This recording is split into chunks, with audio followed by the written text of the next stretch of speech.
এই শীতের সন্ধ্যায় দু চারটে এগ টেবিল না হলে মনই গরম হয় না, হাত পা তো দূরের কথা।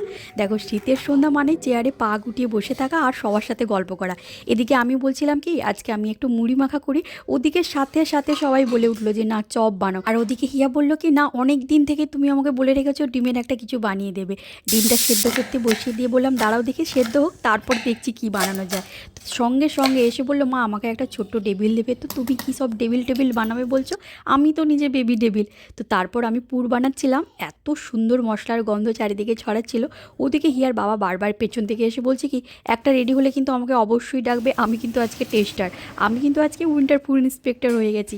তো গরম গরম ভেজে শেষে আমরা তিনজনে বসে খাচ্ছিলাম। আর শীতের এত সুন্দর হাওয়া, ভাবলাম শীতের রোমান্টিক ডিনার এত এক জেলাস হতে পারে কে জানতো বলো দেখি। আচ্ছা, এই শীতের সন্ধ্যায় তোমাদের বাড়িতে কি স্ন্যাক্স বানাও অবশ্যই কিন্তু কমেন্টে জানাবে। আর এটা কিন্তু অবশ্যই শেয়ার আর সেভ করে রেখো, পরে কিন্তু বানানোর সময় কাজে